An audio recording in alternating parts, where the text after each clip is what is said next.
guys, this is Stuart Fleishman for Electronic Nightlife. We are here at the W Hotel in South Beach with Gareth Emery. Gareth, welcome. Thank you so much for joining us. Awesome, man. Now, I had the pleasure of reviewing the Drive album, which was well worth the wait, I should so to speak. What was the process like? I mean, the time between Northern Lights and Drive. Tell us a little bit about that from a production standpoint.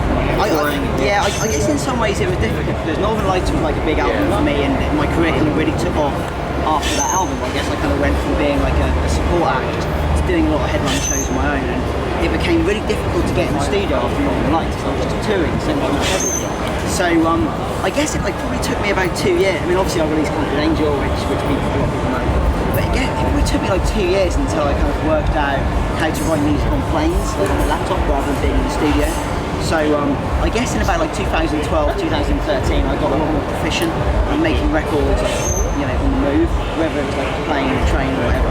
And 2 years later, Drive was born. I think it was worth the wait. I mean, it would have been very different if I'd made the album like a year or two ago. So I'm kind of glad I took that extra bit of time out because I'm very happy with the end product. Right. No, awesome. Now, talking about like Concrete Angel, and the follow-up, working with Christina Novelli.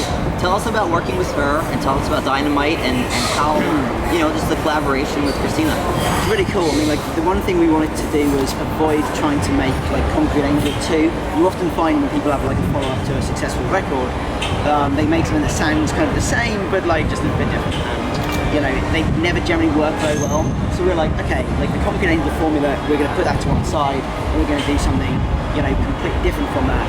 So I think the record is kind of as uplifting and, you know, like definitely a record that will connect with people.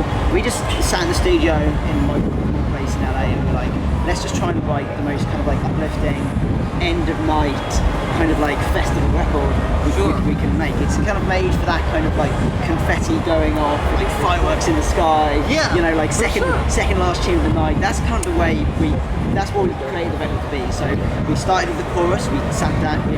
Me, Roxanne, my sister, and Christina started by writing the chorus, and the rest of the song came later. And I'm very happy.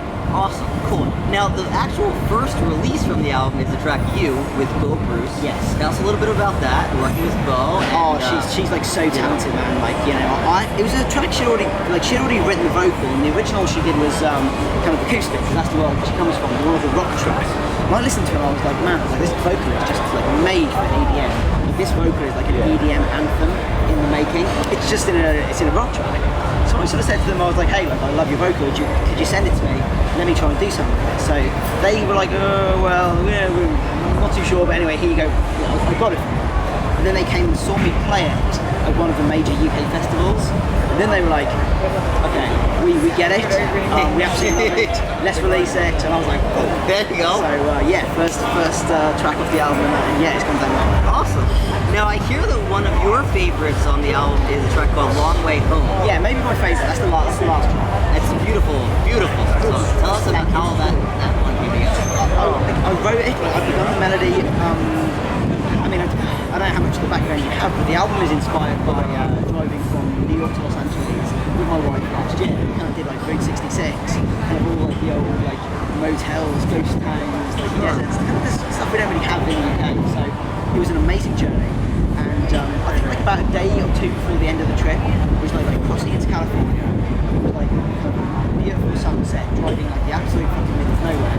And it was at that point I kind of got a melody in my head. I think I recorded it into my phone, and then like did a very rough little demo on my laptop that night. So it was kind of weird. Like we were kind of approaching the end of this epic journey. We were on like the final stretch. We were on the way home. For me, that's always kind of a nice part of any road trip. So that's kind of like desert, kind of like just an empty space. Exactly. Yeah. So that's like the moment that record was kind of like supposed to sum up. But you know, musically, it was one where I was kind of felt very free to do whatever I wanted on that particular track. I was like, I'm not trying to make a record for a club.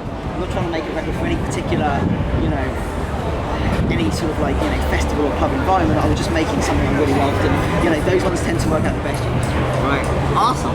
Now, one of the big names on your album in terms of collaborations is Cruella. Yes. And I heard that looked there's almost like 30 versions before that one was released. Is that because of just the crazy schedules, going back and forth? Or was it more of a making it sound just the right sound? It was like part crazy schedules and part it was a tough record to get right. And like some records with the first attempt just like bang, they're done, and others were a lot more difficult. And the Cruella track, they wrote me this amazing vocal. We were like super happy with it, and like we were playing it out, and there was something about it that just wouldn't quite right. So I kept going round and round again, like tweaking things here, tweaking things there, and eventually the girl just came over to my studio, and in about 2 hours we had the thing done. We were all in the same room, so that kind of worked out.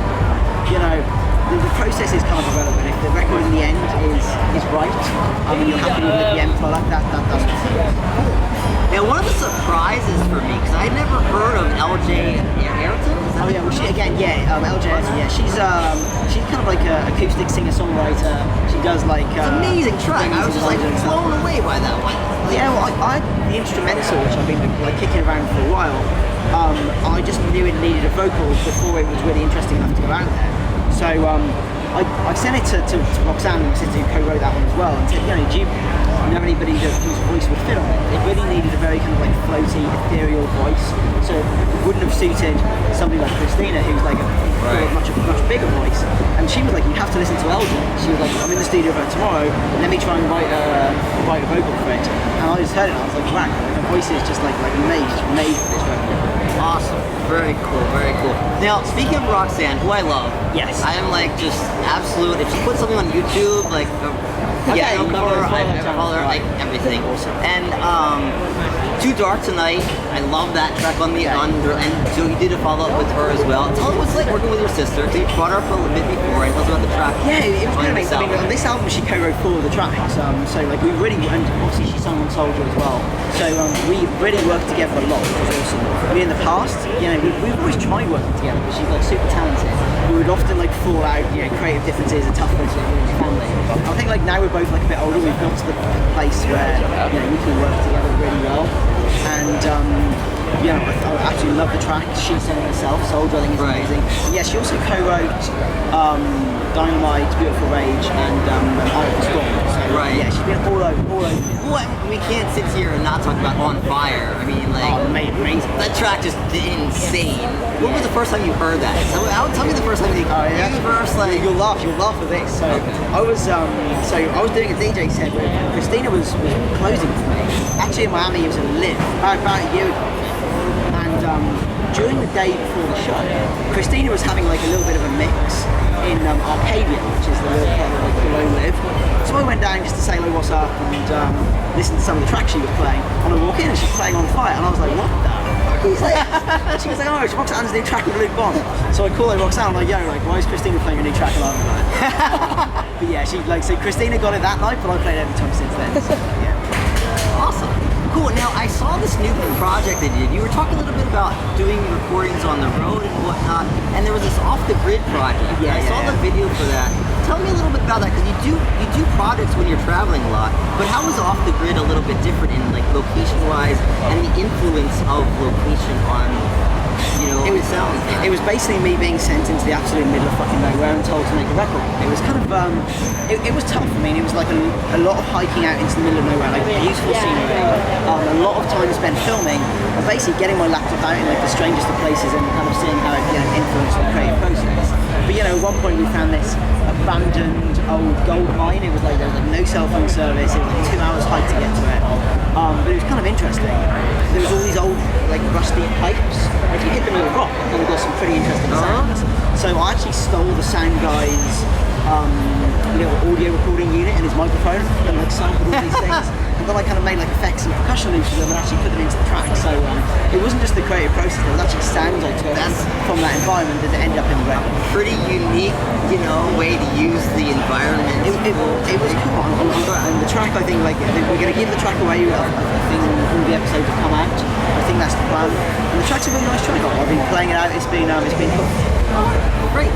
Now, last thing I just want to talk to you a little bit about Garuda in general, with the record label. Anything big moving forward with that you've got planned? The artists that you've got that you know you're really excited about, or I mean, like forward. I mean, definitely like Luke Bond is the one I'm kind of really buzzed about at the moment. He's just making amazing stuff. Right. Craig as well. I mean, Craig's also the label manager of Garuda. Not everybody knows that, as well as being like a super talented artist in the label. So I think Luke and Craig also like both blowing up as DJs, and Christina is working on original material right now. So very very excited to hear the first thing she brings. She's definitely got like an ear for writing a hit. So there's going to be some pretty big stuff going on. Awesome, great. Last question for you. If you could pick any place in the world for your last set, it could be a festival or a club, anywhere, what would be like that, your closing set spot, location? Where would you be? There'd be a few places will come to mind. There's so many good pubs. I know. To mention like 2 or 3 is always a disservice to all the other amazing ones. Off the top of my head, Zouk in Singapore, amazing. Nice long set at the Marquee in Las Vegas, that would be cool. Or for a festival, EDC's always blown me away. There's so many of them around the country, they're always amazing. So like an EDC somewhere would be fantastic. Or one of the UK ones, Global Gathering, Springfield. Too many good places to go. Cool. So the Drive album comes out April 1st? April 1st, April 4th. Awesome. Amazing album. You guys gotta check it out. I love it. Gareth, thank you so much for your time. Again, Disco Stu for Electronic Nightlife. Take care, guys.